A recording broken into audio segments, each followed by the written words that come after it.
a podcast to honor the gods. This better come with a sacrifice. Dave X Media. Now, I don't know what you think of when I say dragon. Whatever it is, it's not scary enough.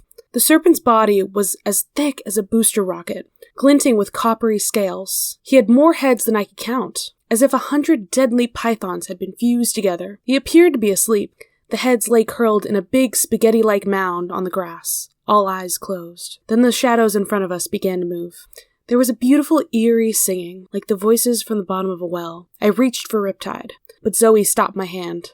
4 figures shimmered into existence. 4 young women who looked very much like Zoe. They all wore white Greek chitons. Their skin was like caramel. Silky black hair tumbled loose around their shoulders. It was strange, but I never realized how beautiful Zoe was until I saw her siblings, the Hesperides. They looked just like Zoe, gorgeous, and probably very dangerous.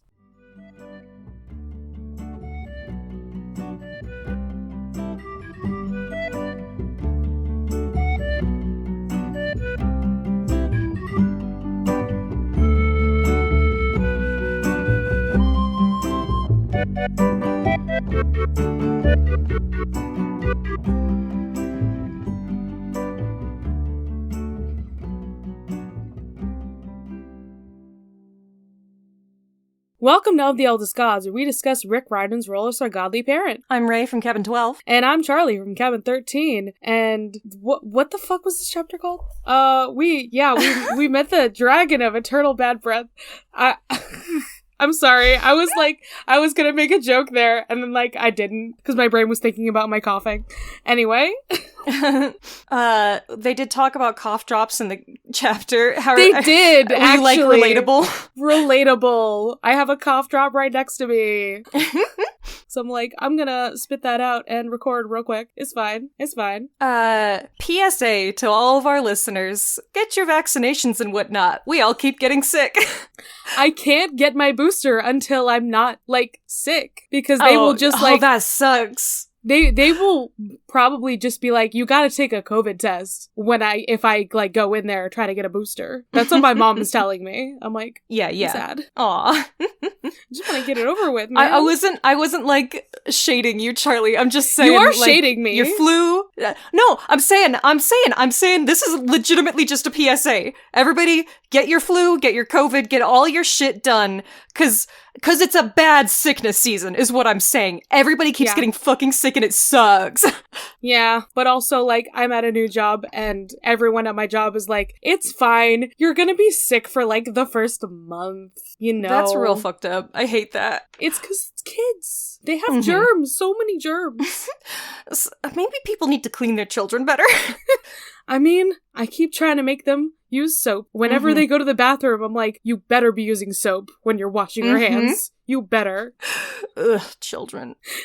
Yeah. Well, this is a children's book, Children. Reads a book about children, for children. An anti-child podcast. We're an anti-child podcast now. I mean, technically, we are, marked explicit. There are not supposed to be any kids here. Not supposed listening to be. To us talk about this children's book. I see you, Jish. I see you. Wow. Nah, y'all are welcome. And also, we are not anti-child. Charlie works with children. We love them. Just stop killing my podcast co-host, please.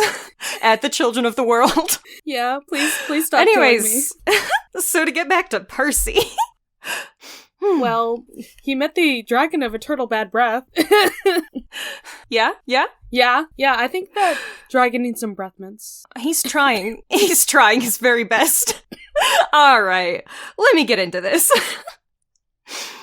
Okay. So, where we start, we have Bessie now. Our heroes need to keep Bessie safe, but we are also on even more of a time crunch because we have to go to the garden and you can only get there at twilight. And this is the last time. We only have right now. We gotta do that. So Grover offers to take Bessie back to Chiron at Long Island, and thus he has exited stage left, pursued by Bull Monster. Amazing. We probably won't see him for a little bit. Percy sacrifices his Nemean lion skin to his father to help get them safe passage, thus symbolically denouncing toxic masculinity. We stan. Talia, Percy, and Zoe are all that we have left. So this is our quest crew now. And they decide to go to Annabeth's dad's house and ask for his car, which strangely enough works out for them. Dr. Chase has big zany scientist vibes, except instead of morally dubious experiments, he makes models of battlefields. Both of the Chases appear to be very nice and give them their blessing. And they promise not to destroy their car, which they should really know better by now than that. But, so the car immediately, not immediately, they, get most of the way there first, so that's good. It does get exploded in a lightning strike, and Talia is super pissed about it. We meet Zoe's sisters and also her dragon. They're both very fucking rude. The dragon snaps at Zoe when she's trying to distract him so that Percy and Talia can get by, and then we head up and talk to Atlas and the boys. This is Zoe's dad. The new band Atlas name. and the boys. The general is Atlas, and he's also Zoe's dad. That's where all the foreshadowing was going this whole book. I hope everybody enjoyed that reveal. He is also very fucking rude. Zoe needs some better family. I mean, she already did that. She got some. It was Artemis and the girls. Atlas and the boys, and then Artemis and the girls, the two band names. Yeah. The whole crew is now here. Luke is here, Annabeth's here, Artemis is here. We're all here, and now it's gonna go down. It's gonna get The fucked. we sure are doing in this chapter. Yeah, for real. I personally love that last statement that we get, Atlas is my father. Thank you. Thank you for finally fucking saying it so we can talk about it on the podcast. We can talk. Yeah, it has been so long. The feeling of just being oh, we've got everything now. There are no more random secrets that Rick is just keeping we talked about Hercules finally, we talked about Atlas finally. Yeah. It's so good. It is all out in the open. Yeah. And how I have to arrange the myth stuff, I have to put half of it in the next chapter because, I gotta have some myth stuff for later. Mm-hmm. You know? But this week's, in case you missed it, we're gonna talk about, Ladon? Yeah, the dragon. The dragon. And Heracles. Let's talk about Ladon? Okay, wait. Wikipedia it looks like it's saying Laydon. That's what I thought it was, so I am pleased with that. It's hard to read those things, but I feel like it says Layden, and I don't know. It's the vowels that are throwing me. I'm just which emphasis are we using on these vowels? Because there's a lot of pronunciations you could do there with an A and an O, you know? Yeah. It looks like Layden to me. Okay, let's go with that. So, yeah, this is the namesake of the chapter, the dragon of Eternal Bad Breath. Does he have canonical bad breath? Is that a whole thing? Well, you know what? We'll find out here. I don't recall if he does. So, dragon, serpent-like dragon, love that description, guards the golden apples in the garden at the Hesperides. God. I have to, say Hesperides, a certain way for me to get it right. Otherwise, I'm gonna say Hesperides. Oh, no. Hesperides. Okay. Love those. And what do you know? Of course, it is a Heracles thing. Y'all know at this point. Y'all know by now. We've mentioned that this is the Heracles book, and Zoe said this was a thing of Heracles. That's what it is. So yeah, Heracles killed him with a bow and arrow. Wait, the following fucking day, Jason the Argonauts passed? Are you shitting me? That can't be the following day. Wait, I need a source for this. I need a source that tells you it's the following day.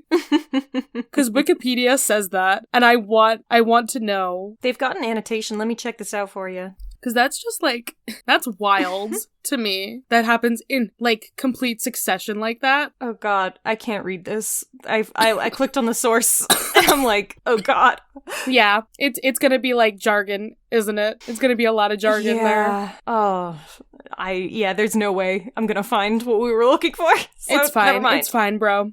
Apparently it's in the Apollod or something, so we can check that It's in later the Argonautica. if you feel like it. Apollonius of Rhodes wrote it. Ah, That's what okay. the citation says.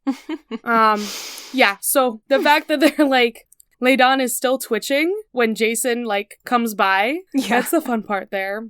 Oh, and this is also when he's returning from Colchis, which is that's where Medea's from. So he's coming back with the fleece, and that's when he goes there. Interesting. Then there's an alternate version of the myth, which is the version that is canon to Percy Jackson, where Ladon isn't slain, but Heracles gets Atlas to retrieve the apples. Interesting. And he has to, like, trick Atlas into taking the sky for him. There's not a detailed version of this, but the fact that he has to like trick. Let's save some of that for later, because that's gonna come up in a little bit, so we don't really want to. It is going to come up soon. So, because guess who's holding the sky right now? It's Artemis. But yeah, Heracles has to trick him into trick him into holding back the sky again, so that like Heracles can get back. He can like dip out. It's funny. We'll get to it. Yeah. Okay, so who are Ladon's parents? We're gonna have options here. So, there's Cato and Phorcys, one of our faves, the parents of Medusa, or Typhon and Echidna, who are the parents of, like, most of monsters. Right. So, which would make him the brother of the Nemean lion. I love that it says that specifically. Yeah, why him? Like, there's all kinds of monsters in there. Well, that's one of the important ones, you know? Okay, well, this is a weird one. I feel like most of the Greeks didn't even, like, think of it that way. That, like, if they were the parents of all these monsters, that means all the monsters are brothers, you know? Yeah. I feel like that just didn't even, like, register as important. I want, like, some weird little, like, I don't know if I want, like, just, like, a little cartoon, like, short, or just, like, a drawing, but, like, all the monsters going down to, like, Thanksgiving dinner, or, like, family dinner, or something. And just, like, you know, like, Typhon and Echidna are at the heads of the table, and just, like, all the other monsters are just sitting around. It's great. I love that. I want it. All right, what else about this guy? There's this one guy, Diodorus, who, is trying to interpret it as if it's, like, a historical, like, this is based on a historical thing, like, everything in mythology is kind of true. And Ladon is a human shepherd guarding a flock of golden fleece sheep. Sure. Okay. That sounds dumb. Why? Yeah, that's, like, it's just it's why? like, I'm going to water this down so it's realistic, and it's like, but what's the point of that? Yeah, that's just weird. Another person saying brother of Nemean lion. Here we go. Here's the astronomy stuff. Ladon is the constellation Draco, which is the dragon, and was placed among the stars by Zeus. Sure. All right. But also, according to Aristophanes, the frogs, he has multiple heads. Draco doesn't have multiple heads, as far as I can remember. I've definitely looked up this constellation, and it's just a snake. It's a snake dragon. A snaggin? Well. A snaggin. Yeah. That's Ladon. He's a fun one. I do like that it's like the multi-headed, you know, giving some Hydra vibes. Yeah, it's interesting. The way that he's described in the book makes me think of, like, after in the Disney Hercules movie, like, after he's been cutting the heads off like a bunch. It feels like he's got, like, a snaggle of, like, just this, like, bush of heads. Yeah. I also just like some of the pictures here. One of them has, like, him wrapped around, like, the tree. I like that imagery. Nice. Good shit. Ladon seems cool. And I like the version where he's not killed. We love a dragon. All right. We do love a dragon. Let's talk about the man, the myth, you know, the guy. We all know him. The guy. We're probably going to have to have a pretty short one on him, but, like, since we can fully talk about him now, might as well do a quick coverage for y'all. I'm gonna talk about him, but I'm not gonna talk about each and every one of his labors, because we've kind of done that on a speed run in this book. So, Heracles, which is his Greek name, means the glory or fame of Hera. And guess what? That's not his birth name. He was... Yeah, I think that we talked about this before. He was renamed to, like, you know, make Hera happier. But his real name... It did not work. His birth name is either Alcaeus or Alcides. And he's also a twin. Did you know that? What? No. He has a twin brother. I did not know that. Okay, here's the fun part. So Heracles is the son of Zeus and Alcmene, and the foster son of Amphitryon. So, guess what happened that night when Zeus came in, had his glamour on, pretending to be Amphitryon, and had sex with Alcmene? What happened like 5 minutes later? Amphitryon came home and had sex with his wife. That's super not how this works, but I see. I understand. Mean, it is, in fact, plausible to have, that is, like, a thing in the world that you can have. Like, with fraternal twins, you know, that you can, in fact, have twins with two dads. That is a thing that is possible. Yeah. And it's happened... That's wild. I would think that it would be really, really rare, though. I think it's 3 times that it happens in mythology. And it's always children of Zeus. Yeah, so, what's his brother's name? His brother is Iphicles. Okay. I always get his brother... and his nephew's name's slightly confused because they both start with I. But Iphicles is his brother, and Iolaus is his charioteer, nephew, and lover. Ooh. Mythology. Oh, Greece. Why you gotta do me like that? Why you gotta be this way? It's a fun thing. It's not fun. Other fun things about his family tree. He's related to Zeus twice. Because he's also the great-grandson of Perseus. Yeah, there's just, like, a lot going on with him. Like, a lot going on with his story. I technically already mentioned in the first book, but Hera tried to kill him as a little kid with the snakes. Set into, like, him and his brother's crib, and he killed them by, like, just literally strangling it. Percy did the same fucking thing as a child.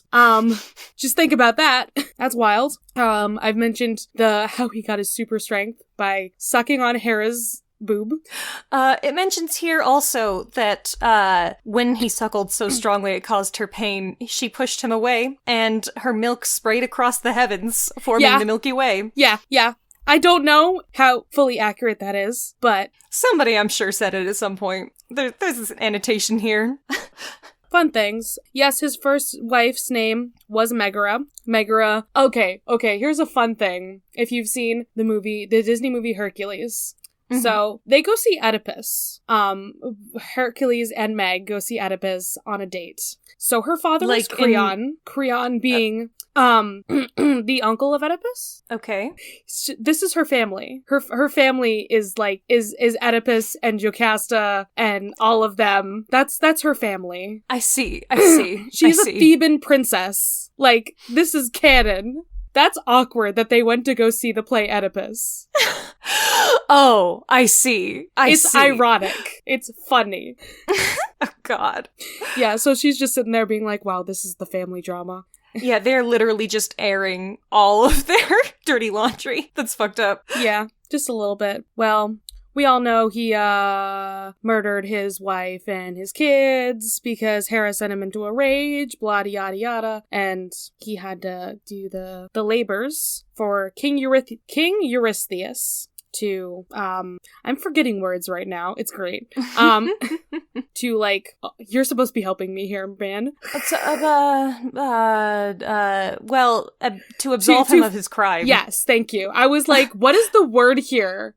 I'm thinking of many because I was words. like, if there's a Greek word for it, I don't know it. So. No, I was just trying to think of like an English word for it. Yeah, absolve him of his crimes, basically, because that's what kings can do.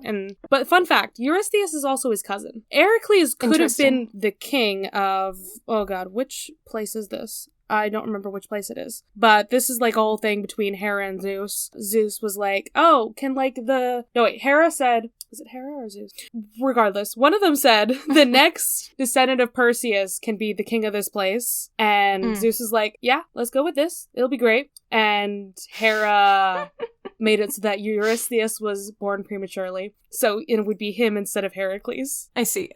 Yeah, I don't remember how this happened, but it was just a whole fucking thing. Which place is it? Where is he supposed to be king of? I've already forgotten this, and I'm mad now. Eurystheus is bitch. I'm just, Terrence? To be honest, I am just sitting here thinking about Ulysses Dies at Dawn again. You're welcome.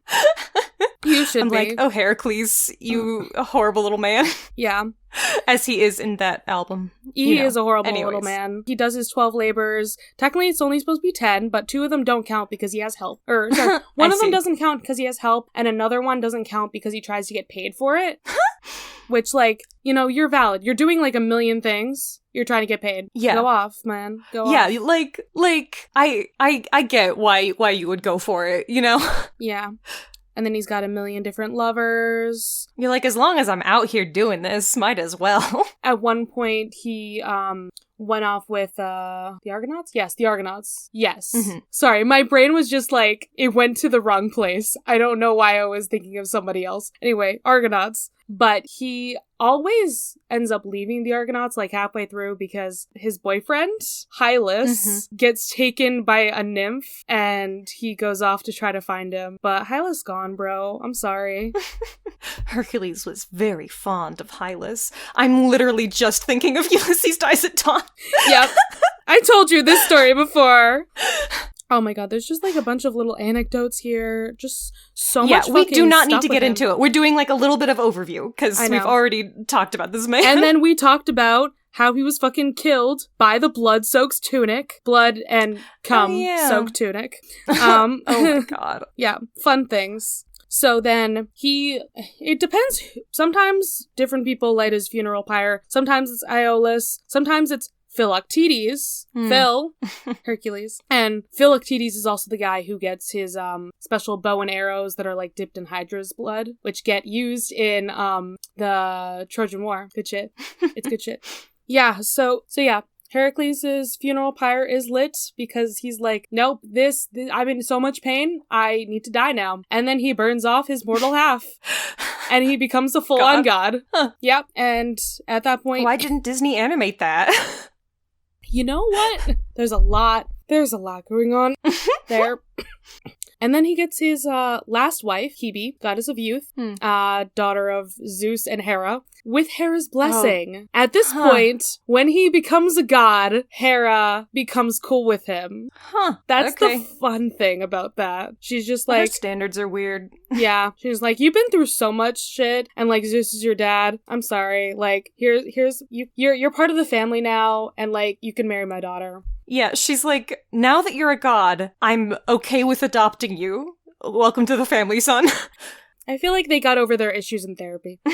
All right. Have I told you that I personally think that Dionysus would be the god of therapy? I don't think you have. Like Apollo has like physical health down. Dionysus, being the god of like madness, is the god of mental health. I'm just thinking of, like, every version of Dionysus that I know, and I'm like, I don't think he'd be very good at it. Oh, no, he's the type of therapist who, like, forgoes his own mental health, but, like, gives you the greatest advice ever. And, like, I'm also picturing, like, you know, like, the bartender who gives you free therapy advice. That's the vibe. Yeah. This is the vibe here. Yeah. So, yeah. Anyway, Heracles is a god, divine protector of mankind, patron of is gymnasium. That what he's god of? Like, does he have any? He's the god of gyms. He's the patron of gymnasium. The god of getting fucking swole. Yeah, that is literally what he's the god of. The god of getting yoked. And that's it. That's all I have to say about Heracles. Pray to Hercules for these gains. Blame him for the fact that we have gym class. All right, let's do chapter. All right, so we gotta go, but we can't leave the Bessie, the Ophiotaurus Bessie. Moo. Yes. Which Bessie seemed so important to me in, like, my memory of this book. Mm-hmm. Bessie has, like, hardly shown up, and so I'm reading the beginning of this chapter like, God, why are we talking about Bessie? We have shit to do. Yeah, well, Bessie's well-being is important. We can't let her die. Very important, yes. Him. Yeah, so we have to I'm misgendering Bessie. How could you? Percy did it first, I guess, so... Yeah, so Grover's cool plan is that Grover is going to go to Chiron, who will help take him to Olympus, where he will be, you know, protected by the gods and stuff, so that nobody can sacrifice his entrails. It's a good plan, yeah. You know? So Percy's like, hey, Grover, are you sure? Because Grover does not like the ocean, given his trauma from the last book. I feel like more of his trauma involves Cyclops and wedding gowns. Yeah, just like Annabeth having Cyclops trauma. That's... But Grover That's has, like, just how the double crew the is now. Cyclops trauma now. Yeah.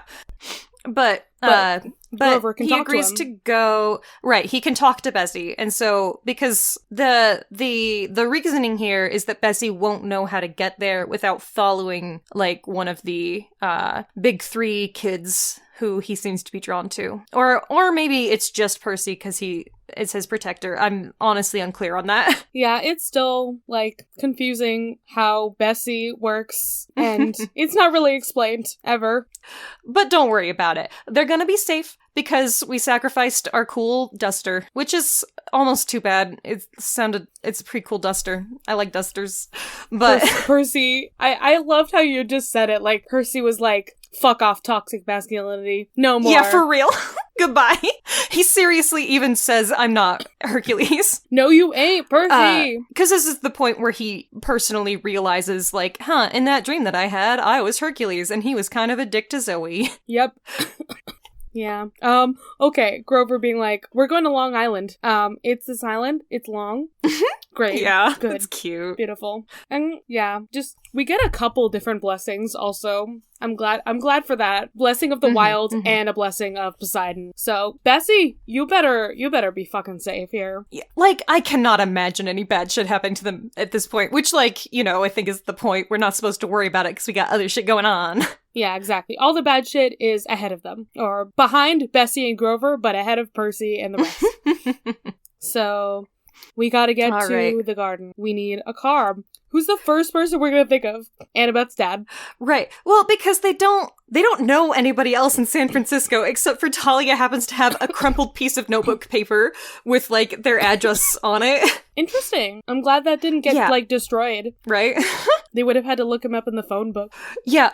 Like, okay, so that must be recent because they moved recently. Because I was like, how old is this notebook paper? Was this from, like, when Annabeth was a kid? Yeah. It's not. No, it's gotta be recent. Like, hey, look me up, Thalia.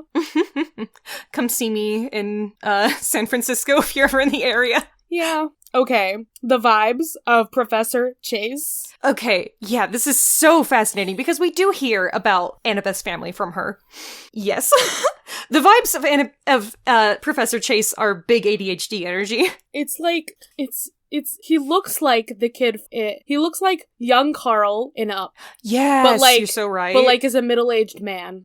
But, okay, Rick even says, or Percy says, for Rick, is that I guess he was handsome in, like, a middle-aged guy kind of way. And I'm like, Rick, did you make Professor Chase a DILF? Like, he is. He literally is. A DILF. Like, oh my god, I cannot believe this. Oh, he's a DILF. No questions asked. Are you kidding me? Look, like, his shirt's buttoned wrong. Like, he just looks like a mess. He hasn't shaved all the way. He's wearing this goofy cap. Like, this man's hot. I'm gonna say it. He's hot. He's a professional who makes money by doing something that he loves and retaining his boyish, like, his youthful enthusiasm for the world, which, like, can be a pain to live with, but also, those kinds of people are the fucking best. You want to hang out with them all the time. Mm-hmm. Yeah. You're smart and learned and a professional. You have a real job, but also, you're just a little guy. He is just a little guy. I love him. Anyways, yeah, that's he also says that her stepmom is pretty, so it's like, yep. Hot people. Hot people. I don't know why, but, like, when I thought of, like, a DILF that, like, Annabeth's dad would look like, my brain went to Lloyd Forger from Spy X Family. Sandy hair. I was imagining, I don't know that it says this, but I was kind of imagining that he would have, like, a little bit of peppering in his hair, like a little graying. It doesn't say it, but, like, yeah. Because he's definitely, like Lloyd Forger, but, like, older, you know? You know, yeah. A little bit slightly more grizzled looking, you know? Yeah. Yeah. God. Are we thirsting over Lloyd again? Is that it? Well, I'm thirsting over Dr. Chase. I don't know what you're doing. I'm thirsting over both of them. Man. Yeah, so Okay, this house, the fact that this house already looks like lived in, did they just when did they move in? I'm questioning it now. I don't remember, like I was reminded that they had moved recently by the chapter here. Like, I don't know when that happened at all. I'm just wondering, was it a month ago? Was it 2 weeks ago? Was it yesterday? I thought it was mentioned earlier in the book. I thought that they did it... I thought that they moved, over the summer or some shit. Maybe. And they moved into the new house, and then they invited Annabeth to live with them. And Maybe. That's why she spent the school year there. That is the impression that I have out of my vague memories. So but Percy does, he implies that it's more recently than 4 months ago or some shit, but, I don't know. Yeah. So we got Lego robots the little boys are playing with. Also, they have 2 cats. Yeah, I'm sorry. They do. You can't just mention them and not have it be a thing. They have cats. And remember, Annabeth used to have a dog at one point when she was younger, so... It's interesting because, yeah, the Annabeth and her family situation is so fucking fascinating to me, and I don't know that I even, have the brain power to articulate what I think about it right now, because... You kind of have to. That's what this chapter is. Yeah, I know. But what I want to say, I think, is that we get here and it is emphasized to be incredibly pleasant and cozy. Every description is oh, this is a place you would want to live. This is a good family. This is a paradise. But the thing is that it is not a paradise for Annabeth. The thing is that even if things do get better, and, she feels more love in her family when she's there, it's still not an environment that is catered to her needs specifically. You reminded me of that. I wanted to say that because, they've got cats now. She had a dog. She's probably a dog person. She probably doesn't care about the fact that they have cats. It's just not an environment tailored to Annabeth. It's an environment tailored to the rest of this family, and she feels separated from it. And I think that makes a lot of sense, that, that still hurts you, even if people aren't necessarily doing anything wrong. Sometimes you're just not compatible in the way that you need to be a family in that kind of way. Also, there's just a lot of things going on there with Annabeth and her interesting parentage, and how that brings trauma into things. Absolutely. I think we'll get there, in a second. Just I don't know, this family is interesting. Do we have anything to say about Mrs. Chase as well, who does not get a first name? Dr. Chase, Professor Chase. I see both doctor and professor in this chapter. That's confusing to me. A professor is just someone who works at a school, but if he has a doctorate, that makes him a doctor too. You can be both. Yeah, but I don't know. It's interesting. Thalia says Professor Chase. That's where we're going, and then the rest of the chapter calls him Dr. Chase. I don't know. That's funny to me. It's just the way. So what I wanted to bring up is that Annabeth's stepmom, she's the first Asian person that we've come across. No, wait, second. Yeah. Because I think there was a kid in Sea of Monsters who was Indian. One of the kids in Percy's class. Okay. I think he was a math whiz or something. Oh god, that is so rough. Yeah. I can't believe that you remember that, if that is true. Yeah. Something like that. But I don't know. Just, this is another person of color that we've had, canon-wise person of color. I see. Yeah. And not named. And also a woman who's not, have a first name. There's a lot to unpack there. At here. I'm just saying. There's a lot to unpack with, the family dynamics here. Because yes, there definitely is. I feel so how the fandom feels about, Annabeth's, how she feels about her family versus, like, how we see her family and how Percy talks about her family and everything. I don't know. People think that, like, maybe, he's kind of, like, gaslighting her into being like, hey, they're fine. Like, because he only sees the good part of them. And, like, stuff like that. There's I don't think that's yes, there's definitely a ton to unpack. And so what we talked about last time that we talked about this, I think it was on my recap episode when I was, reading the last two books. So what I was saying last time is that, even if her family isn't openly terrible, even if they're not bad people, like, I don't think that Annabeth was wrong that there was a feeling that, this woman resented her for putting her children in danger. I think that Annabeth is probably correct that is the feeling that there was. But I also feel like I don't think that this woman is a bad person. I don't think she would tell a child to get out or what the fuck ever.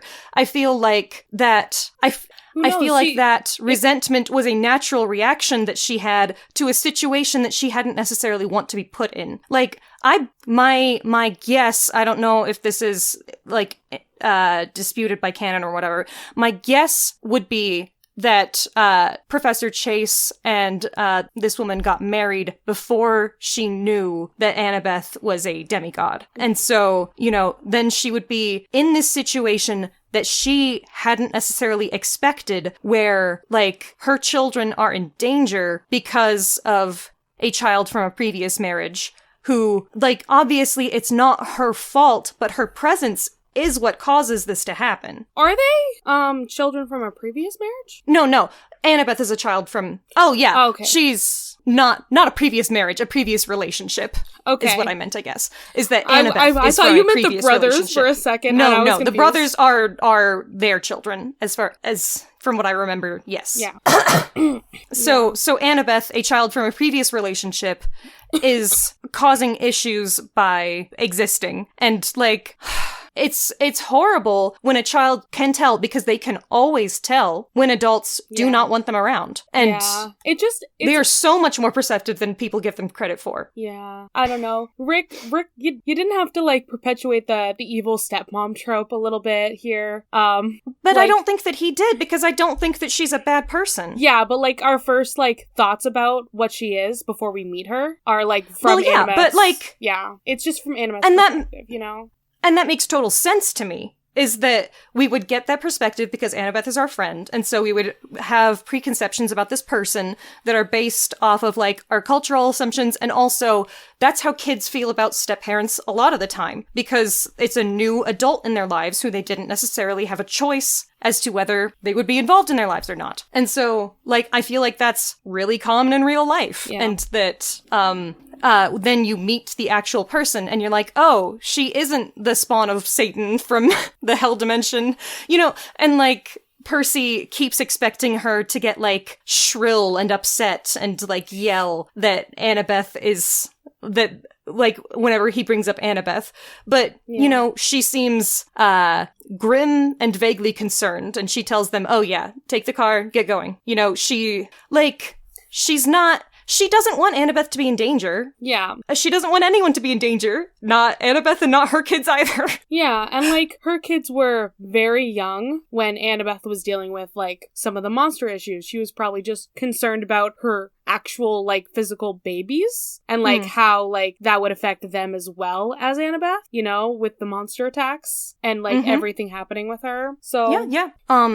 So Annabeth, I feel like, did put certain things out of proportion because that was her experience of events. Annabeth says to Percy something about, like, that her stepmom resented her for putting her normal children in danger, and, like, emphasized that, like, this woman thought that I was a freak. Maybe. And I don't think that is entirely accurate. Maybe Annabeth, like, overheard, like, a conversation or something. Yeah, that's entirely possible, too. Like... This feels like one of those moments where, like, Mrs. Chase and Dr. Chase are, like, talking in a room and Annabeth overhears it and, like, she leaves before they say the thing, like, but we still love her, like, in all of this, like, and she's great, but, like, she just hears the horrible shit about, like, how this is gonna affect, like, the boys and, like, yeah, you know? Yeah. The thing about this is that this series is from Percy's perspective and all of this stuff happened in the past, and so we don't really get the full, like, in-depth, like, here's what happened, here's who wronged who, and here's who was hurt and how and why, and we're just not going to get that deep dive into how this situation played out. But I feel like we can, like, really logically extrapolate what might have happened, and like, the fact that, Annabeth was hurt. Really clearly, very deeply hurt. And we can't, like, ignore that. That's horrible. Yeah. That shouldn't happen to any child. But I do think that her stepmom probably did wrong her in certain ways that made that happen. But I do think that we need to, like, acknowledge that people are human and that they have emotions and that they make mistakes that they can't necessarily, like, help. Did you ever watch The Babadook? Queer icon, The Babadook? No, I did not. Okay, so, the Babadook, I don't know why he's a queer icon, because he's the physical embodiment of grief and rage. Did you not know that, like, that's a Netflix movie, right? That's the Netflix movie that, like, Netflix put in the queer section? Oh, is that why that happened? Okay. Yeah. I don't think it's, like, a Netflix original. I think that's how they sorted it when they put it on Netflix, and that's... Okay, yeah. That was a thing. Okay. It was funny. I had forgotten about that. Thanks for reminding me. That's the only reason I know that exists. Times. So... But yeah, I watched that movie once, so excuse me if I get, like, fucked up or confused about it. But, I don't know. Something happens... Okay. This woman's husband was killed in a car accident as he was driving her to the hospital to give birth to her son. Because of this, she has misplaced, anger at her son for having caused her husband's death. And now she has to raise a difficult child all on her own. This is an understandable emotion for her to have. The representation of this in the story is the Babadook, which, like, begins tormenting the family and trying to hurt the kid. By the end of the film, the Babadook lives in their basement and they're just, like, cool with it. Which is, like, she can't get rid of those feelings, but she learns to live with them and make it so that they don't harm her and her child. Is basically... So, okay. So if you've seen that movie, then that's that's the lesson that I'm saying we all need to take as for, you know, how adults and parents' emotions work, and how children, like, how they are sometimes the misplaced target of those emotions, and how we have to learn to handle them in a healthy and positive way. I've been talking so fucking much. I'm sorry. Any thoughts, Charlie? It's also because I went on, like, a whole thing. It's also because I'm coughing and dying, so you're allowed. Yeah, I know. Still. Anyways, those are basically all of my thoughts about Annabeth's family.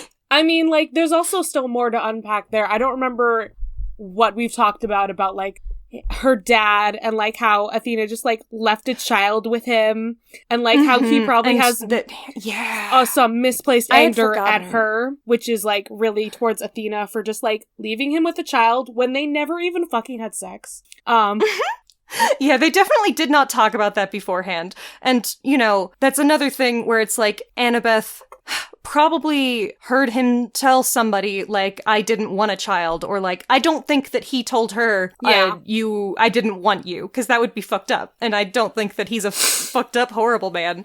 But I do think that he has ADHD and is probably not the most, like, attentive parent. He definitely has ADHD. This is a man who I would believe could be a legacy of a god, because he has such ADHD. Are you kidding me with, like, the little model of, like, everything, and how he's, like, talking about it so much? Come to his house, and he's like, are you bringing him airplanes? Yeah. And they're like, no, we're not delivery people. We're your daughter's friends. I love him. Like, I love this man. He's such a weirdo. But yeah, he has his own passions. He's constantly thinking about them because he's hyperfixating. Yeah. I think that he's probably a difficult person to have as a parent. Yeah. So, Mrs. Chase is like the de facto parent actually in the house. And so... Mm-hmm. And she's not one of Annabeth's, I guess Annabeth doesn't have blood parents, but you know what I mean. Annabeth has no blood. Annabeth has no DNA. Okay, technically, it is said, in canon, much later, that she has a belly button. But, I disagree. I disagree that she has a belly button. I see. I think she draws one on every day. God. She doesn't have a fucking belly button. She is Kyle XY. She was not born in a normal way. Anyway. I think I maybe had more things to say, but I forgot them, so let's move on.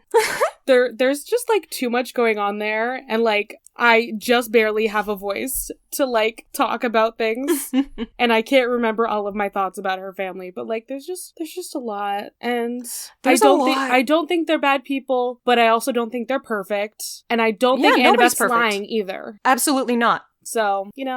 I don't spend a lot of time in, like, active, like, Percy Jackson fan spaces. Is this like a controversy? Are those the takes that people are having? Because, like, I would say that this is a hyper nuanced topic, and I don't want people to, like, be missing that. I don't think it's that people think that they're terrible people, but, like, they want people to stop thinking that, like, Annabeth's a liar. Like, the fandom is, like, Percy thinks that Annabeth's a liar about, like, her family situation. Okay, I don't want to say, like, generalize there and be, like, a lot of the fandom, but, like, I've heard people say that, like, yeah, they think that, like, Percy is kind of, like I said, like, I don't know if gaslighting is the right word, but, like, you know, making her believe, like, no, like, they're fine, they're doing great, like, they're trying, they care about you, like, they do, in fact. I don't think that any of those are wrong. None of those are wrong things, but, like, I don't know, trying to invalidate her experience by saying things like that.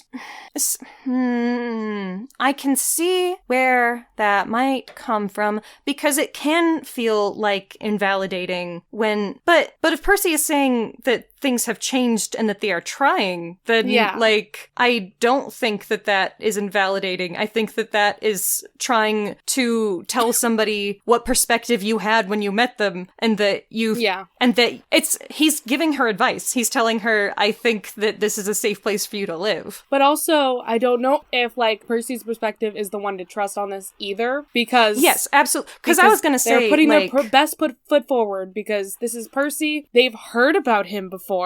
Oh yeah, like, we didn't even mention that. Like, that's a whole thing. Mrs. Chase is like, I've heard a lot about you, Percy. Like, which is interesting, because it also means that Annabeth talks to Mrs. Chase, or maybe that she talks to her dad, who then talks to Mrs. Chase.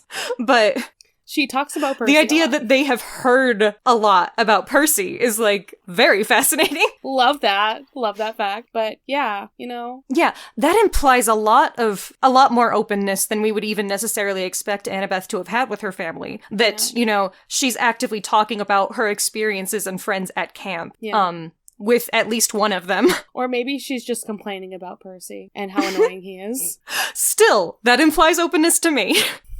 Yeah. But yes, it is entirely possible that Percy could be like, I think Annabeth maybe blew things out of proportion when she told me about her experiences as a kid.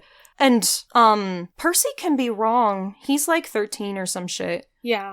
Percy can be wrong. Percy does not know this. He doesn't know this kind of, like, nuanced, parental relationship. He's a kid. Like, we're talking about some really complex shit. Yeah. Well, like, also, like, his parents weren't quite like this. We have Sally, who's, like, perfection, and then we had Gabe, who's, like, terrible. These people are gray. Yeah. They're in the gray area. It makes a lot of sense if Percy's view on, like, parental figures is very black and white. Yeah. Like, either they're a good parent or they're a bad parent. Yeah. And, yeah. So it can be more complicated than that. There's there's just a lot there. There's a lot to talk about. Which I think Percy is going to learn when he interacts more with Poseidon. Because he put Poseidon in the bad parent camp, like, in book 1. Yeah. And I feel like we've been, like, we haven't had enough interactions with him to really change that initial, like, assumption. Yeah. But, you know, he does kind of rely on Poseidon some of the time. You know, he'll ask him for blessings, and he thanked him earlier for the fountain. Yeah, the fact that he thought about him on Father's Day, and he's like, man, I should have gotten him in that tie for Father's Day. Like, he thought about giving Poseidon a tie. That's the funny part there. He thought about it. Yeah, that's very good. Yeah, so Percy, his perception of parental figures is growing is growing more nuanced and is going to keep getting more nuanced as he keeps, you know, dealing with Poseidon, who is not a satanic Gabe level dickhead, but who is, like, not a very good parent to him. I don't know if I would put Poseidon in, like, the gray area that, like, Dr. Chase and Mrs. Chase are in. He's still, you know, a little bit more on the bad parent end. Yeah. There. But also at the same time, you can't, like, put people on, like, a scale because, you know, not everyone is perfect, but I'm still putting them on the scale. This is the new scale. Are you a bad parent? Are you a good parent? Sally is, of course, on the perfection, way past perfection of the scale. And Gabe is on the other end. Yeah, that was Percy's initial experience. Can you even imagine? Yeah, so that's why he's just like, these people should be terrible, but they're not. So, yeah, let's continue talking about the actual chapter. Yeah, a lot of stuff happens later. But the good thing is that we actually care more about deep dives into character backstories than we do about plot, so maybe it won't take as long. Yeah, I love this. So he's talking about this. What is this battle, actually? I meant to look this up before we started. What is this battle that he's talking about? It's in World War II, right? I don't know. Also, I'm glad to get the explanation. It's a battle in Belgium. Okay, that's cool. I just wanted to know where it was at the very least. I'm like, what is that word? I can't say it, so but it's Belgium. That's cool. But yeah, he's making it because he's teaching it right now, and he wants to be able to visualize the troops really well and all of that stuff. People who are obsessed with, like, World War II, kind of sus. Yeah, just a little bit, but it's fine. So I'm glad that he has a reason, at least. Like, obviously, he's just having a goofy little good time with it. What do you think about Zoe's comment? Oh yeah, we were there because Artemis wanted to show us how terrible humans are and war. Great. Yeah. Just wonderful. Good times. The battle was a waste. And okay, he's shocked about this, but then he just asks questions again. He's like, what do you know? I'm so sad that they have to leave. Like, honestly, that would be like... Okay, Bro TP, that we never got to see. A rewarding Frederick conversation. Chase and Zoe Nightshade. Bro TP. Like, he's a history professor. He could talk to Zoe for the rest of his fucking life, probably. He'd be like, okay, he would tell me everything. Done. Yeah, literally. Wild. Truly wild. All right. Yeah. And he likes they get planes, their car, especially though. Mm-hmm. He's a plane boy. Yeah, he's wearing his little goggles and his aviator hat. That's why I say he looks like Carl. He starts making plane sounds and knocking over the soldiers, which is vaguely concerning to me. I have no concerns about this man. Leave him alone. Let him chill in this basement and eat cookies that his wife makes him. She makes cookies. That's why he loves her. Rick really do be like... Oh, it's World War I. Okay. If the house smells like chocolate chip cookies, that means it fucking rocks and is so good. It's World War I, bro. Not World War II. Well, so is that less sus, or? It is slightly less sus. But also, there's a thing with, like, if people are really, really into history, but the only history they care about is war, then that's, like... Yeah. Like, if you're into history, then, like, do you, like, politics? Like, do you care about, what kind of, like, lives people would have led in this time period? Or do you just are you just like a war fanboy? I mean, this is why a war goddess liked him. Yeah. I mean, Yeah, true. This is the explanation here is like she's a war goddess. So makes a lot of sense. Yeah. But yeah, I hope that that's not the only thing he teaches. Yeah. I'm glad that Mrs. Chase made them all snacks. They really needed it. Yes, they really did. Before, they're just sucking down cookies. Before another battle, they get some cookies and some Cokes and some sandwiches. Some sandwiches. Good shit. Also, we're going to Mount Tam. That's a place in the real world. That sure is a place. That's, I guess, where the garden is. Sorry, I'm still thinking about Mrs. Chase. Because she says, tell Annabeth that she still has a home here. Remind her of that. Yeah. Because, like, I don't want people to only take, you know, young Annabeth's perceptions and take that as, like, gospel truth. Neither one of these things is gospel truth. They can both exist and be, like, true. Yeah. It's somewhere it's a in the middle situation. Is the but situation. It's nice to see that her stepmom is like, I actively want Annabeth here. I want her to be safe and comfortable and know that she has a family and a home. Yeah, she wants this child who she has, like, cared for, at least for some of her life, to, like, come home because she cares about her. Yeah, this is her family. She wants to know that Annabeth is happy and being taken care of. Yeah. Yeah, okay, moving on. Our car explodes. Yeah, they're in a yellow VW convertible. I do enjoy that they're arguing about traffic, and then Percy's like, "You both sound like my mother." Wait, are they in a bug? They're in a Volkswagen, right? It's a yellow VW convertible. I'm just like, is this a yellow convertible bug? Is that what it is? I've seen those before, so maybe. But that's what I feel I'm like I feel like you mention that it's a beetle if it's a beetle. You know what I mean? Listen, I love bugs. Okay, I love me a good bug. Yeah. So also why does everything smell like cough drops? There's the cough drops mention. Thank you. Eucalyptus trees. Why?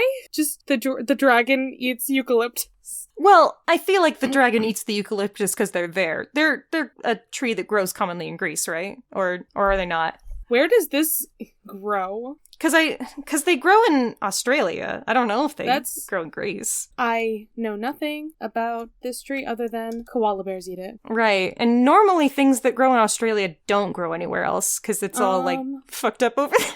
I mean, because it's an island and it doesn't have a lot of Australia. crossover. Eucalyptus are native to Australia. That's, like, the only part of this map that is lit up is Australia. Okay. I guess that they planted eucalyptus for the dragon because his breath was so fucking bad. What the fuck? I was just like, is this even native to California? Like, at all? No. This is an invasive plant species. It's a twilight garden. I can't make the sun setting in Australia relate to each other whatsoever. Sam, I don't know why. please explain why eucalyptus are here. Sam, our Australian correspondent. I have no idea. Your only hope. Why fucking eucalyptus is here. Someone explain it to me. Kronos' right-hand man, the general of his forces, was imprisoned here in the Garden of the Hesperides. Or just beyond it. This line is getting so close to Percy just knowing everything, and yet we have to wait a little bit more. Yeah, because Percy can see the Sky Mountain.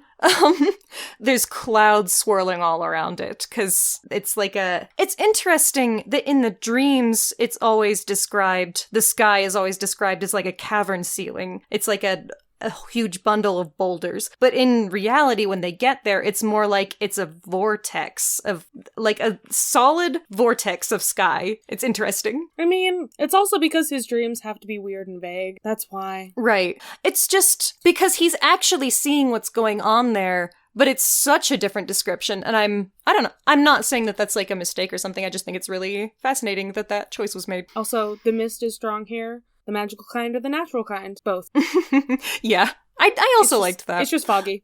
Oh, I was about to say that I feel like the fact that the dreams and the reality are slightly different is almost like an illustration of the way that even though these things are part of their reality, they're still not entirely literal. It's like you're holding up the sky, but the sky is also, like, scientifically all of this shit and it's just empty space, and it's like, It also but also is you literal. are I mean, though. yeah, it's literal and figurative at the same time because of the world building of this series. And so I feel like it makes sense that it can be different, or that you can see it in a different way. The same way that, like, the Christian going to Hades might see, like, yeah, it's the mist. What he interprets. It's the mist. Percy is seeing it with the mist on it, kind of. I don't know that it's the mist. I feel like the nature of the thing is not entirely literal, even though it is actually happening. You know what I mean? I feel like it's not a vortex and it's not rocks, it's the sky. What does that look like? What does that mean? Nobody really knows. I mean, the sky is also a dude. Yeah, exactly. That's the whole myth there. Yeah. Not to go into that, but, like, the sky and the earth are people. Yeah, that's exactly what I'm saying. It's like a bunch of shit that's all true at the same time. And so maybe it is like a bunch of, like a cavern ceiling, and maybe it is like a vortex, and maybe it is like a guy. Maybe sometimes you're just holding up a really, really, really big guy. Which part of the guy? Which part of the guy are you holding up? If you are holding up a really large guy, then he has to have, like, his planking game is off the charts. You know what I mean? Oh my god. Uranus is planking. Oh. I'm talking about this too much. Let's move on. That's so good, though.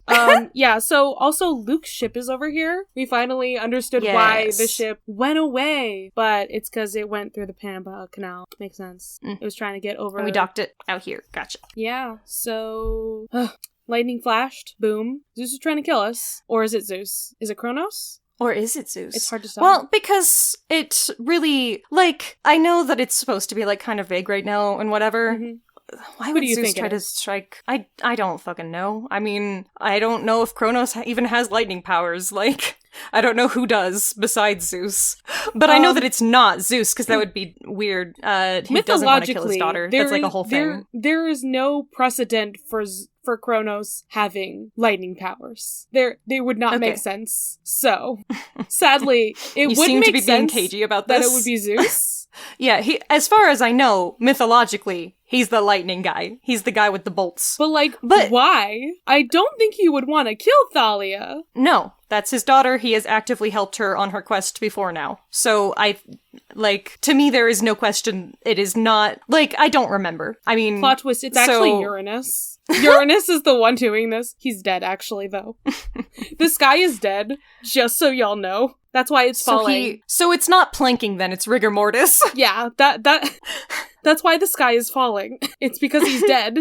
Oh, huh. I see. I didn't know that. That's interesting. Yeah. The description of the car exploding around them is pretty good. I don't know. Because, Thalia protects them with the shield. She protects Percy. Says, you saved my life. Yeah, he is like, you saved my life. That's nice. It's so good. You seem to be doing a voice, and I'm not sure that I'm doing a voice because I'm just like, they're friends. They are friends. Sometimes really I'm happy when they actually act like friends. Okay. Yeah, for real. These two. I mean, how about this? They act like brother and sister, honestly. Yeah, they got that vibe. You right. They just have that vibe. But yeah, the car gets struck, and Percy says he hears a sound like metal rain, and then they're surrounded by just like twisted scraps of car. And it's like, big oof. Well, guess they won't be giving that back. Based on Percy's history with cars in the past 3 books so far. Absolutely. This is what I am saying. Do we need to have like a running number of how many cars he has destroyed specifically? We probably should. And we should also check and see how many times he promises that he won't put a scratch on it. Let's see. We have Gabe's car. We have the bus from the first book. I think those are the only 2 in the first book. Specifically cars that he destroys. Mm-hmm. The third book, it's a lot less cars. Or second book, I should say, it's a lot less cars. Yeah, they're on the water. Do we count boats? They do take the taxi, and that's fine. Do we count boats, or are we just counting cars? We're only counting cars, is what I'm gonna say. Okay, so then I guess this is just 3. This is the third one? They crash the Sun Chariot, which is sort of a car. Okay, 4. Did they just... For completely destroyed vehicles, we really only have the 2, which is Gabe's car. No, I'm just gonna say, anytime that Percy crashes a vehicle... Okay. crashes a car, an automobile... An automobile. Yeah, because that includes, like, buses and stuff. Yeah. Was there was no, they just ditched the limbo earlier, right? They didn't crash it or anything. The limo. The car, the van. What is the car that they got from camp? Oh, I don't know why my brain went to limo. I don't remember. It was a van, wasn't it? Yeah. I feel like they just like a white ditched van. it. I don't think it blew up or anything. I don't remember. I think you're right, and they just ditched it, but they had to do a lot of evasive maneuvers. Keep talking here. Okay. I'm just gonna look to see if it says anything. Yeah, we gotta get going. I wanna leave eventually. You wanna leave me forever? Eventually. Wow. I'm carving pumpkins tonight. It's getting late. I'm sleepy. My friends Ray's are leaving waiting forever for me. to quit or to carve pumpkins. So what's important about the lightning bolt is that it does No, they just left the van. Okay. Okay. It brings back this conversation about, how Thalia feels about her dad and, like, how she does not trust him and that she is kind of against him. She and Percy almost get into what went down with her and Bessie and yeah, he wants Dr. to talk Thorne about at the it, but pier. she's like, no. Yeah. I but, was like, just shocked, clearly that's she's all. not in quite a good headspace about all of this. And this lightning bolt thing does not help. Yeah. I mean, I think she was just kind of shocked. I don't remember what my thoughts were in the last episode about it, but, like, well, there was a lot going on. It was weird because she was, like, vaguely tranced. Yeah. I don't want to get back into it. There was a lot going on. She was being manipulated. So, like, if she had done it, I wouldn't have blamed her entirely. So I would have. I wouldn't have blamed her entirely. Like, okay. Yeah. Yeah, they were obvious, like, it something didn't seem quite right about all that, but... Like, I would have we already mostly talked about blamed that. Luke for, like, being a manipulative shit for, like, existing and being on that side, for her to, like, think about wanting to go and join them. Yeah, well, and be everything back is with Luke's him. fault. And also, like, saving Annabeth. She's like, oh, I can do it all by myself, right? Alright, we gotta go. Okay. They have to follow Zoe into the mist of the garden. The Garden of Twilight. The Twilight Saga. Yeah. And it's a whole thing because as she's walking away, they, like, lose sight of her. And so they just have to, like, mentally concentrate on the fact that they're following her, and they make it in without, like, huge problems. But I feel like that's really interesting. I love this garden. Very pretty. Yes, it's very pretty. I want the We apples. got golden apples. Everybody likes golden apples. They're in, like, a shit ton of cultures. Do you it's like okay. golden delicious apples? Like the real kind? No. They're, like, soft and grainy and bad. Wow. They're like if a pear was evil. They're my favorite type of apple. Okay, sorry. Wow. I'm so offended right now. I only like apples that have mixed colors. An all red apple, bad. All green apple, bad. All yellow apple, bad. They have to be... They have to have the mixed genetics. Wow. I mean, I like a few different types of apples, but, like, golden delicious, my fave, so. Huh. I don't even know when the last time I ate one was. Maybe I'm wrong. Maybe I don't even remember what they taste like. Oh my god, I just realized that Ladon is described as a big spaghetti-like mound. Yeah. I missed I love that word in that sentence before. I love that. It's beautiful. I want someone to draw him as spaghetti. Hey, it makes me sad. Is he the that spaghetti her monster? dragon doesn't remember her. Is he the flying spaghetti monster? God damn it. He could be. He's apparently in the sky now. If he's a constellation, so Yep. he could be a flying spaghetti monster. There we go. We solved it. That sure was a mystery that you solved. Nobody needed to solve it, but we solved it anyways. All right. And then we see Zoe's 4 sisters. Yep. And Percy remarks that they are gorgeous and that it makes him see that Zoe is gorgeous, which he never really thought about before. You know who did think about that? It was Grover. But I thought you were gonna say you, because you were raising your hands, and I'm like, what's happening? No, I was just pointing. But he does say that their skin was like caramel, which is not a description that we like to use for women of color. No. Okay, I have questions about things that are said on this page. So go for it. Well, yeah, we already have the whole, like, they just don't see her as a sister, blah, yada, yada. Makes sense. Okay. When they are addressing Percy and that whole, like, thing, I do not see why he is a threat. They fear thee. They're unhappy that this one has not yet killed thee. Okay, they want Thalia to kill Percy. Like, the general and Luke want Thalia to kill Percy. It's how they want things to go down. Yes. Interesting. That is sure something. That is sure a plan that they have. It hasn't And happened. it's like, it has not happened yet. And also, they're friends? The She only just saved his time- life. It would be kind of a waste at this point. The only time that almost happened was at camp. Yeah, she lightninged him, and it was, like, really clearly an accident. Yeah. Like, if this is their plan, I would like to say that that's fucking stupid, but I never know. It sounds like a fucking stupid plan. Yeah. Like, tempting. But no thanks, he's my friend. There are no friends here, daughter of Zeus. Okay. Like, from what I know of Thalia, she would not do that. She would not... Yeah, there was a meme on there's kind of like a fanfic meme on Tumblr recently, which, like, sometimes you open a fanfic and you're like, he would not fucking say that, and then you close it. Oh my goodness. Bro. I'm like, Talia, she would not fucking do that. Closes the fanfiction. Closes Luke's stupid fanfiction. Yes. Anyways, but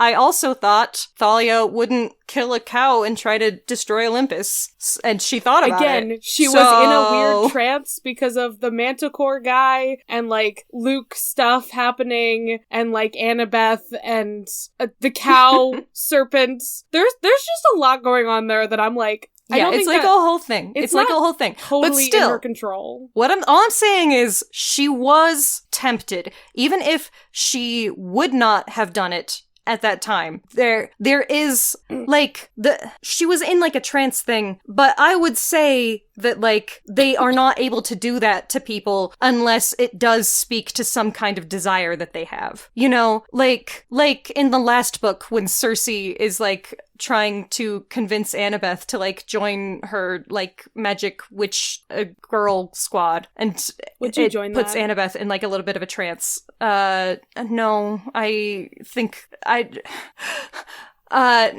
she's like, I don't think that men are evil. I don't either. I don't like girl squads that are Misogynistic? misandristic, Okay. which is, you know, kind of a garbage word, but I mean, I feel like that's how, like, most girl squads are described. in fiction that is written by men, because they figure that you can't be for women unless you're against men in some kind of way. I like men. I think that men are good and that they need a lot of help, and that misogynistic structures hurt them too. Yeah. So no, I would not join Cersei's girl squad. Listen, I just want to... I'm tempted by the hunters, not by Cersei. I'm tempted by the let's learn magic and, like, just, like, chill with a bunch of women on this island. I'm like, yeah, I'm down. I don't need to hate men. I just want to hang with these ladies and learn magic. Okay? Leave me alone. Yeah, okay, but also just, like, there are no friends here. Only enemies. Go back. Yeah, that's interesting too. Like, okay. I mean, it's true. So, you know, Atlas is their dad. They have heard the enemy's plans, but it doesn't seem like they are actively part of any, like, Titan schemes or whatever. It seems like they're, like, you know, neutral evil. Like, on the, like, they will side with their dad because are they even siding with him, though? Like, they don't seem to be doing anything for him. Okay. It seems more like they're true neutral. They're like, we care about ourselves and our garden, and we're not going to go out of our way to affect the world in any particular... Let me explain myself here. What I mean. Like, they will side with their dad as in, like, they will not, like, help or hurt these people. Like, they're just like, yeah, go off to your deaths. Go up there. If you want. But, like, or not. But they aren't even like, if you want. They actively warn Zoe, and it feels like they don't like her. But I don't think that they want her to die. And they're like, he'll kill you. That wouldn't be very good for you, so, like, don't do it. I don't know. You know what? I don't know my That's feelings. That's kind of how I read it. Like, they're not nice to her at all. They're very rude, honestly. But I don't think that they particularly care about their dad's plans. And I think that they do care, about their family. And Zoe's not part of their family anymore, but, like, they don't want, like, her to be murdered. And they only don't consider her part of their family because she, like, betrayed their dad? I don't know. These women confuse me. Oh yeah, those are weird priorities. Those are not priorities that I would have. I think that's fucked up to, like, disown her because she did a nice thing for somebody else once.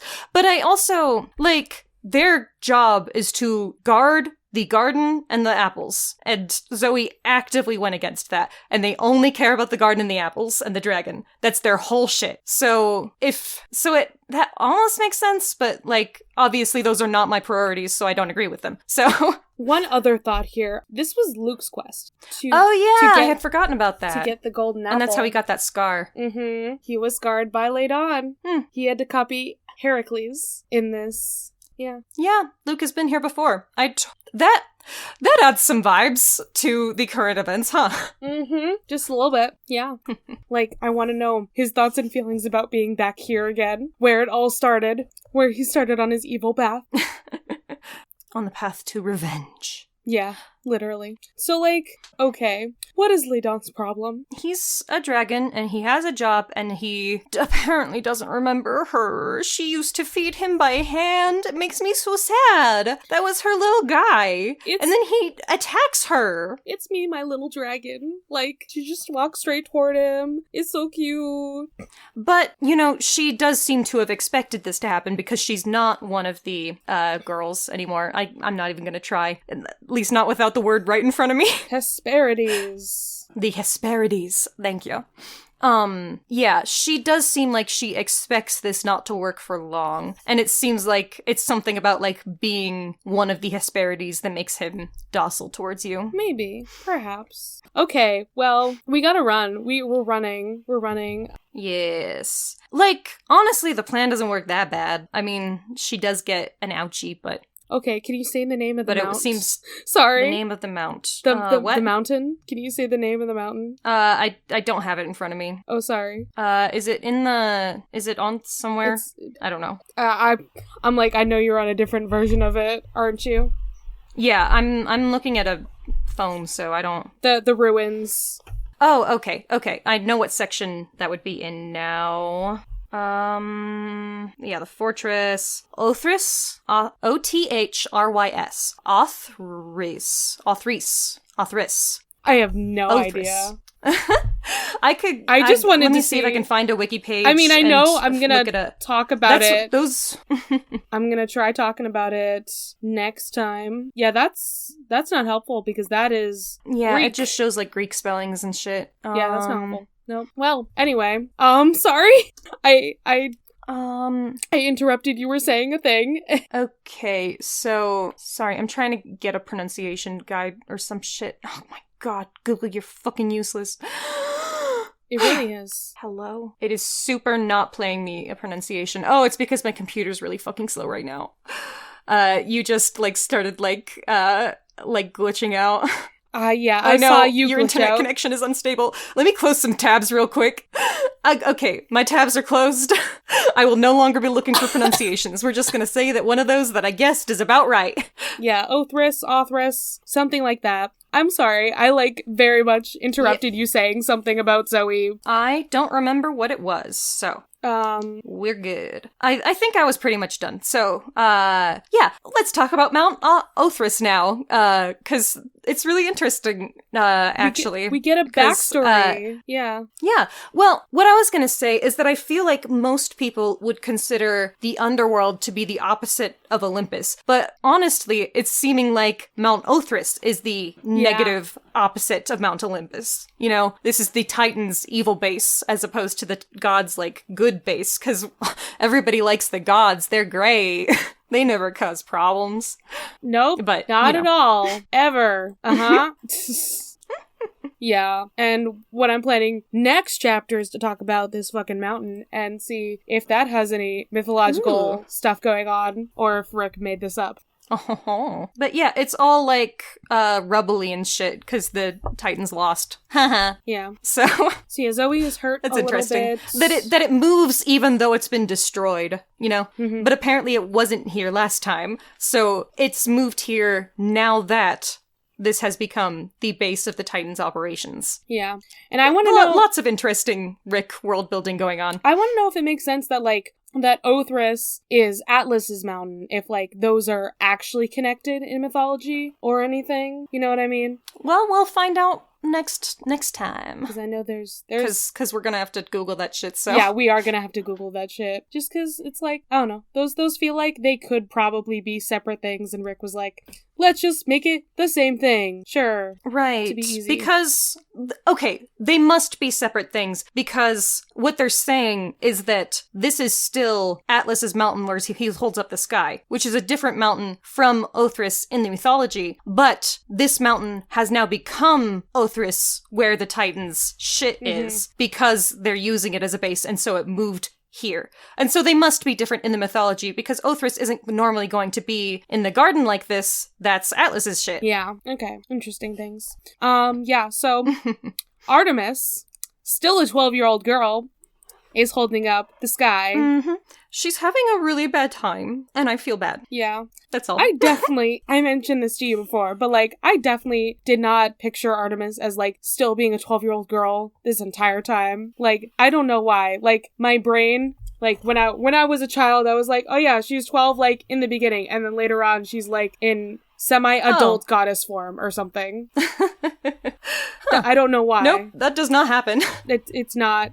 It was just a goof I had. You just do not want her to be 12. I don't. I'm sorry. I just, like, it's weird to me. I can accept Zoe, the immortal, like, 12-year-old, but Artemis, the goddess, nope, she's an adult. Yeah, the sky is a lot for her, but, you know, she's a buff woman, and I know she can do this. If Artemis ain't buff, then, like, what is my life? Yeah, you know that any, like, studio making a visual interpretation of her would make her, like, this lithe, twiggy, like, floaty little creature.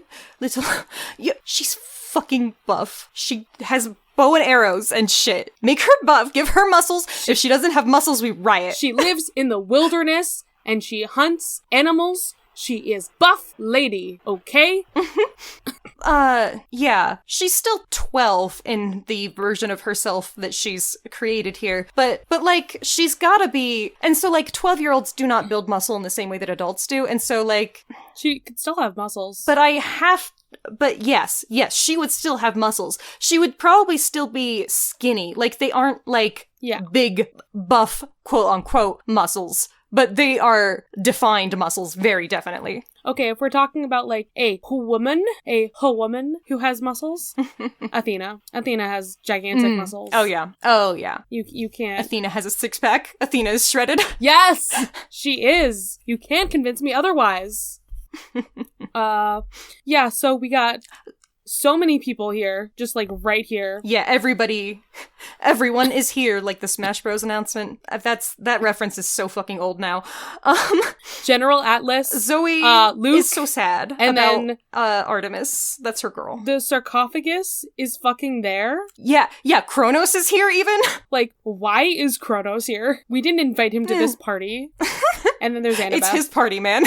And then there's Annabeth in the corner, and I'm sad. Yeah. And she's just... At least our girls are okay for a relative meaning of okay. We still have Artemis and Annabeth. Yeah, Annabeth we get to is see just them again. Sending Percy a mental message of, like, run, get the fuck out of here. And he's like, because it's... No. Okay, you could say this is a spoiler. 1, I don't remember any shit. 2, it's a fucking Percy Jackson book. This is a fucking trap. We know it's a trap. Artemis says it's a trap. Annabeth knows it's a trap, and she's trying to tell them, you should leave right the fuck now. It's a trap. Like, it's a trap. They knew it was a trap. That was like... Yeah, we've always known it was a trap. It's always a trap. That's how it works. That's what happens. It's a trap when every you have time. a hostage. It's a trap. Yeah. At all times. True. But, like, Percy's like, no, I traveled all of fucking America to get you back because, like, you're my bestie, and also I kind of love you. Yeah. So I'm gonna get you back. Yeah, there is no way Zoe would leave without Artemis. There is no way Percy would leave without Annabeth. Like, yeah, we have our reasons.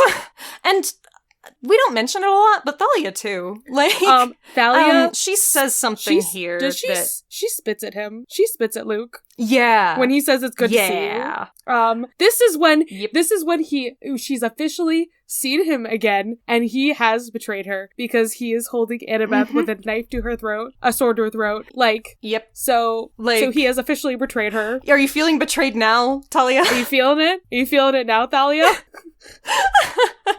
Yeah, and then the general and Zoe. They're a bit comfy. They know each other. Indeed. Do not respond. Do not challenge him. Okay, it's not actually said. Oh yeah, and Percy's like, wait a second, you're Atlas? And it's like, catch up, Percy. I don't know, it's not technically said in the text. Percy's just like, oh, it's Atlas's mountain? You're Atlas. Oh. And I'm like, yeah, he does figure it out at least. Cool. Which, like, Atlas makes fun of him for, but... I mean, I feel like if I hadn't read it, I wouldn't have figured that out at this point even, until someone said it. Yeah. Because it's like... I'm dumb. Just because it's Atlas's mountain doesn't mean he's here right now. You know?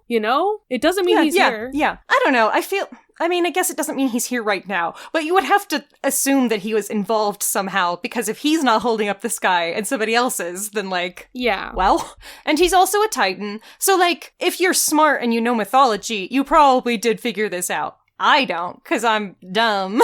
Yeah. And I don't know mythology. Every time that I figure out a plot twist, I'm like, this is the coolest thing I've ever done in my life. I'm such a fucking genius. And it happens like 3 times in my life. Bro, I've figured out some plot twists, and people are like, wow, you figured this out? How? And I'm just like, I thought it was common knowledge. I thought everyone knew this. Okay. I didn't realize I was smart. Okay. But the chapter's over anyway. This is a family matter, and that's it. A family matter, yeah. Like I said, it's just such a relief to just be able to talk about the things that are happening in the book. Plot twist, man. Rick, you are so coy. So many plot twists. Indeed. Yeah, so like, as much happened in this chapter, it's like, for the first time in a long while, I can be like, that was sort of a setup chapter again, because the next chapter, it's going to fucking go down. The next chapter is what I'm assuming. The fight chapter. It's the fight chapter. Hee. All right, well, let's get excited for that. And let's end this episode. You got any plugs? Yeah, bro. I have a fucking plug. I'm a plug. Yeah? The Owl House. Because nice. I did in fact just rewatch all of it because spoopy season and also like the special like the special premiered like a couple weeks ago, so I got to rewatch all of it and then also the special and be like, oh wait this thing, so many things. Nice. I'm so glad. That is also a show where I guessed 2 of the plot twists, and I was just like telling my friends, I'm like, oh yeah, like these things you didn't know those things. I thought everyone knew those things. Oh, I'm sorry. I didn't mean to make you feel dumb. I'm sorry. Aw. I legit made my friends feel dumb for not knowing. I thought everyone knew things. Sorry. Sometimes my brain, I don't know if it's like writer brain or just like the fact that I grew up with my mother who also guesses plot twists. But I just like, I smell the plot twists. I'm like, there it is. I know the thing. It sounds like that's what would happen. Anyway. The Owl House, if you like spoopy things and magic, and a few references that make fun of Harry Potter. I'm so terrible at watching TV. I love that show. I would love to finish that show. I never watched the second half of season 2. And so I can't watch the new shit that's coming out because I'm not caught up. Because I just don't. My brain doesn't work. My brain is like, no, you can't watch TV. That's hard. What do you do You would all have to pay day? attention. Recently I spend all my time on Genius Lyrics trying to make the editors fix the annotations that I think are dumb. It really depends on the time. But, normally while I'm doing all of my other shit, I'll, like, put on YouTube and podcasts so that, because I don't have to, like, pay attention to plot shit. That's valid. I can just, like, passively get media instead of actively get media because I have other shit to do. Watching TV takes so much time, and then I'll be thinking about that. I can only think about one show at a time because it takes up all my brain space. Yeah. It's a whole thing. No. I can't. Okay. I'm just like one of those people who's apparently just really good at consuming media. This is what my friends all tell me. And I am hyper the opposite. This is all my friends are like, I'm so bad at consuming media, and I'm just like, I guess I'm just good at it. I don't know. I can passively watch TV shows. So yeah, and I can watch TV shows passively, but it's not the way that I want to watch TV shows that I like. You know, that I want to get hyper into the Owl House again, but that would take up. Right now, I'm thinking about Malevolent again. That'll be my plug. I haven't been doing anything else. I already talked about it before. Y'all should listen to Malevolent. I know that you didn't listen to me because the fandom is very small. Listen to Malevolent. It's really good. Is that your plug again? Yeah. That's all that I've got. They get along for a little bit, and then they get divorced again. I saw a Tumblr post that was like, I'm scared to finish this episode of Malevolent because they got married again, but there's 15 more minutes. They could get divorced like 6 more times. Like, literally, they're just swinging back and forth constantly. They will go from being the nicest to each other to, like, trying to destroy each other emotionally. And it's like, guys, I know you're in a stressful situation. Please, be nice. I just want you to get along because you love each other. Anyways, if you want to listen to people be insane because their situation is so fucked up, if you want, like, a deep character study into these two guys and their fucked up morality systems, please listen to Malevolent. It's really, really good. That's all. I'm so happy for you that you find so much joy in this. I just love listening and watching you just be like, so good! It's so good! My favorite thing. Well, like, because I was trying not to do that right now. Because I was like, I did that last time, so I'll just, like, mention it passively. No, I can't. If I start talking, I will not stop. Well, this is why you can't do podcasts, because you can't stop talking. Yeah, for real. God. We started, and I was like, let's try and make this a short one. I'm so sorry. Holy fuck, we've been recording for 2 hours? Are you fucking serious? I'm so sorry. I purposely was not looking. Oh my God. I'm so sorry, God bro. damn it. This was an Why are we episode like by this? ourselves, too. We can't keep doing this. For real. It's bad for us. We have to try. It's bad for editing us. Recording us, it's fine. Editing us, hates us. Bro, this takes so fucking long. We got shit to do. I got a life. I was supposed to carve pumpkins. My friends are waiting for me. Now I feel bad. Oh, man. It's so late. Tell Teddy and Andy I'm sorry. I feel so bad. It's because I went on that rant about Annabeth's stepmom. It's because I started talking about the fucking Babadook. We went on so many fucking tangents. Okay. Ray. Get out of my fucking cabin before I set this, spaghetti monster on you. Spaghetti dragon monster. I would not like that very much.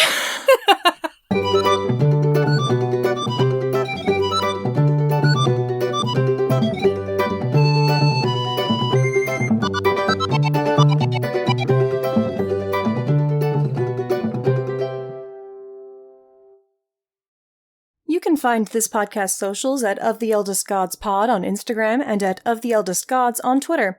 You can send an iris message to us through oftheeldestgodspod@gmail.com. If you'd like to support us financially, join us at patreon.com/oftheeldestgods. By becoming a patron, you can join the Deus Ex Media Discord server, where you'll be able to chat with us and other listeners about episodes and anything Percy Jackson related.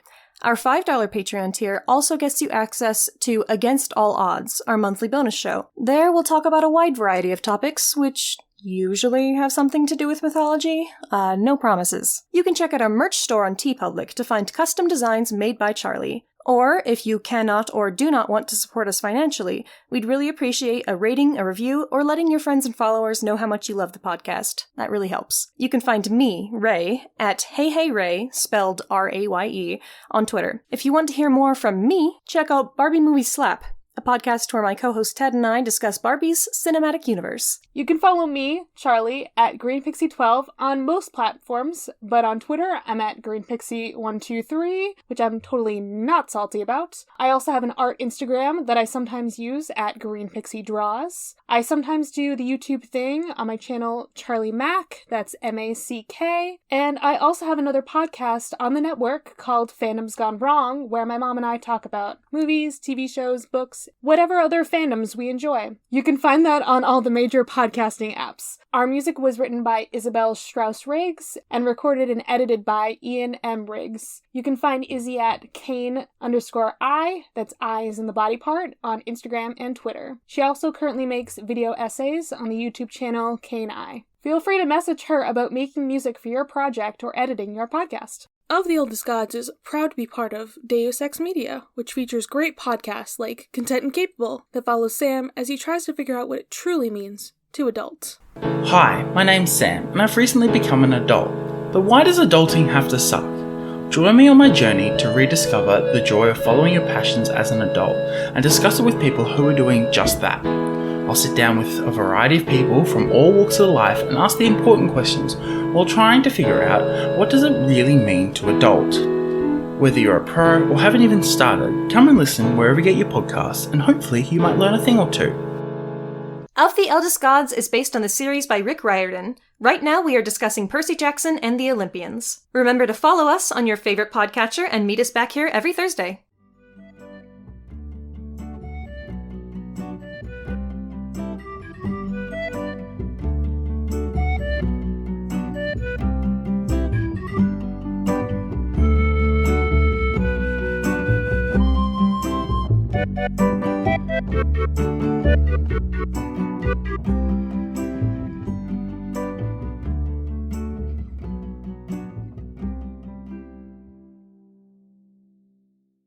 I was watching the... What is that fucking movie called? The kid who sees dead people. Haley Joel Osment. The Sixth Sense. Okay. Okay, cool. I knew what movie you were talking about. I've never seen it, but I know of it. Okay, well then you won't get this, and I'm going to spoil The Sixth Sense for you. But, he sees dead people, so I know spoilers that. for The Sixth Sense for the next few minutes, I guess. Anyways, I was watching it with my roommates, because one of my roommates, it's like one of their favorite movies. And I was watching it for the very first time, and I was like, oh, he's dead. The main character. There's a main character who is trying to help out this kid, and he's actually a ghost also and doesn't realize it. And that's like the big plot twist of the movie. And halfway through the movie, I figured that out, and I was like, oh, is he dead? And I hadn't realized that my other roommate hadn't seen the movie. And so Teddy was like, shut up. Because I had just ruined the movie for Andy. So the plot twist is that he's dead? Okay. That's the amazing. main character is a ghost the whole time. That's awesome, And, actually. like, you can, like, tell because of, like, other people don't interact with him, and there's, like, this whole thing. That's the same plot twist as Christmas movie that came out a couple years ago. Last Christmas. It's a rom-com, a British rom-com, and like, you know the song Last Christmas? Last Christmas, I gave you my heart. The very next day, you gave it away. Is it oh my god. Okay, yeah, I know what movie you're talking about. Yeah, the plot of the, like, the fact she heart transplant? Yeah, it's a heart transplant. She fell in love with the ghost of the guy who gave her the heart transplant. That happened in an anime one time. I'm not surprised. That sounds like such an anime thing, actually. My god. But, like, I figured it out, like, so early in the movie. Like, I think 20 minutes in, I was just like, he's a ghost. And, like, me and my mom were trying to, like, we're like, okay, like, this is what's happening here. We know it. Come on. When are they gonna say it? Sorry. Nice. I just derailed us a lot. That sounds like fun. Deus Ex Media.